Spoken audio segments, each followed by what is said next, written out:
Hey everyone, welcome back. Hope you're having a fantastic day, and I hope you enjoyed the first matches, the Thursday matches of the OpTic CDL Major. So in today's video, we're going to talk about those 4 matches that happened on Thursday, as well as predict the losers bracket matches as they occur throughout Friday. So this is your one-stop shop. Make sure you check back here every day for a recap of the previous day's matches and a look ahead to the storylines that might be forming as we move throughout. So without further ado, let's go ahead. Let's bring up our graphic and today's matches. So the Thursday matches actually started with this matchup here in the middle between the London Royal Ravens and the Los Angeles Guerrillas. This was actually the only match that I ended up predicting incorrectly. I thought LAG would clutch up in the match 5, and it was the exact opposite of that. So again, all these stats here are from breakingpoint.gg. Definitely go check them out if you're unaware of that site already.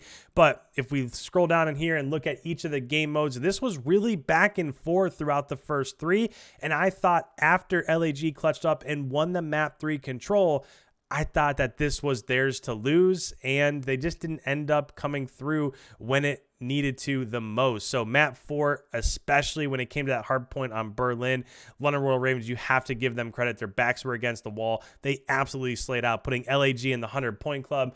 Then they were able to clutch up in the S&D and win that 6-3. I just thought if it went to that map 5 that you'd get a bigger showing out of Asim and Slasher and the rest of the vets on that squad, and it just didn't end up happening. So major shout out to London. Great for them as they move along here into winners round 2. The second matchup of the day was between the Atlanta FaZe and the Boston Breach, which I think this is probably what everybody had predicted. I think I did think that Boston would maybe come away with the control or maybe sneak the S&D, but it just didn't turn out that way. So this was a super fast match. It was a hot 3-0. If we look at each of the game modes, 250 to 207 on the Bokich hardpoint.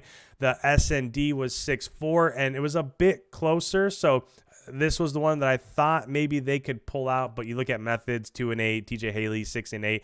It's just not going to cut it when you're playing the Simps and the Arcities of the world. Then that last map, that controlled Tuscan, again, that's just too much firepower, right?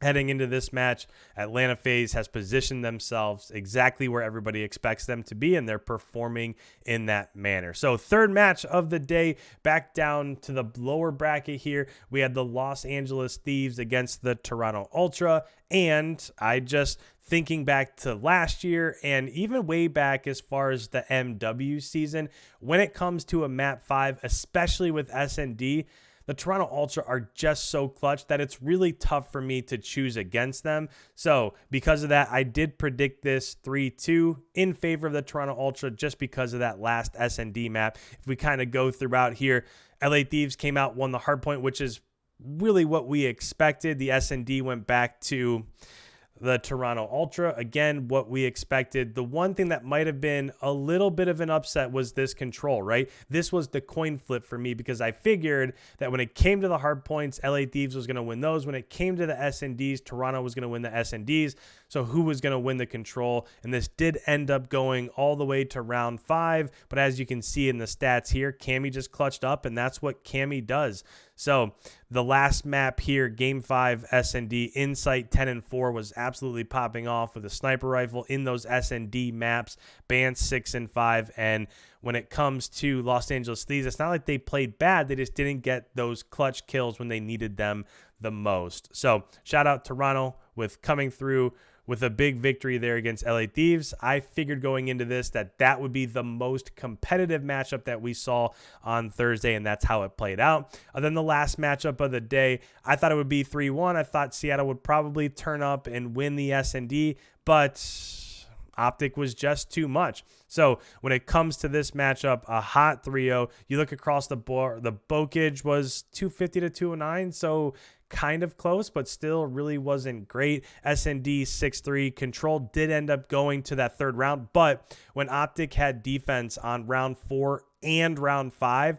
it really wasn't all that competitive. And as you look across the board, you got Dashy dropping 40 bombs, going 40 and 20. When it comes to the S&D, you got 8 and 5 from Illy, 8 and 6 from Shotzi. Look at the hard point. You got 41 and 31, so another 40 bomb from Shotzi. And that's what makes this OpTic squad so dangerous, is that you have Shotzi, you have Dashy, you have Illy, you have Scum. Especially when it comes to Shotzi and Dashy, they have just the raw talent to pop off at any given moment, and that's what you saw here, and it resulted in a hot 3-0. So those were the matches from Thursday. Let's go ahead and look underneath at the elimination bracket down below. Let's get our predictions in here for the matches on Friday. So the first match on Friday is the Minnesota Rocker versus the Los Angeles Gorillas. And for this one, I know I talked about it a little bit in yesterday's video, but when it comes to this,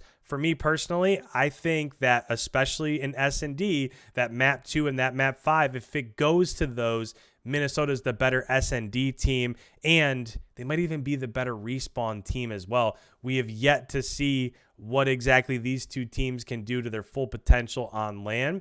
So for this, I'm going to go ahead and I'm going to say this is going to be a 3-2 victory from the Minnesota Rocker, and they're going to be able to get that victory based off of how they end up performing in the S&D. So this is going to put Minnesota through in this match. Next match is going to be LA Thieves versus NYSL. I think this is going to be a 3-1 victory for the Los Angeles Thieves. I think maybe NYSL can get a victory in the S&D, but there's no way at all that they compete in the hard points. So this is going to be LA Thieves with a victory here. Next match for the day is going to be the Florida Mutineers versus Boston Breach. Even though Boston did get 3-0'd by the Atlanta FaZe, I'm still kind of impressed with what they were able to do in those matchups. Atlanta is just so far above everybody else's ability right now that you have to give them credit there. So for this one, I think this is going to go to map 5, and I think Boston is going to clutch up in that map 5. So this is going to put Boston through in this matchup. Again, Florida, I'm just a little bit unsure of. It's very similar to how I feel with NYSL, is they have so many main ARs, and this game is so fast, and the time to kill is so fast that they just struggle sometimes to keep up. We'll see if that adjusts. And then the last match of the day is the Seattle Surge versus the Paris Legion. And in this one, I do think this is going to be closer. If you asked me at the beginning of the first week of online qualifiers, when it comes to this matchup, this would have been a hot 3-0 for Seattle. But with Paris going ahead and bringing aboard Gravity, dropping Decimate, I think it's too early for that to make a huge difference. But Seattle is not playing their best right now, and I think Paris is going to be fueled by that roster change just a bit. But when it comes down to map 5 in S&D, you got accuracy, you got the Iceman. They're going to clutch up in that scenario. So I'm going to go with Seattle here, and that's going to be my picks for the initial losers round matchups here for Friday. Now, there is one more match scheduled for 9 p.m. So the last match, and it's going to come from the losers bracket. The only issue is I'm not sure which of these teams are going to be playing. If it's going to be Boston versus Seattle or Minnesota versus LA Thieves, I'm going to go with the top one here because that Minnesota versus LA Thieves is a spicy matchup. When it comes to Boston and Seattle, even though they are on their back foot, I think, again, if this goes to map 5, I would see a 3-2 here from Seattle. So I don't know if it's going to be this matchup, but if it is, I'm going with Seattle here before they eventually end up bowing out. So those are my recaps of the matches on Thursday, and those are my predictions for the matches coming up on Friday. Down in the comments below, let me know if you agree, if maybe you see Paris getting a surprise victory. I know a lot of you could probably see LAG beating the Minnesota Rocker. So down in the comments, please let me know. And on Saturday, check back here. We'll go through, we'll talk about the Friday matches. We'll predict the matches heading into Saturday, and we'll see what's in store for the rest of the OpTic Major. So if you're new around here, make sure you hit that subscribe button. Leave a like if you don't mind, as it really helps out the channel. And with that, thank you guys so much. We'll see you in the next upload.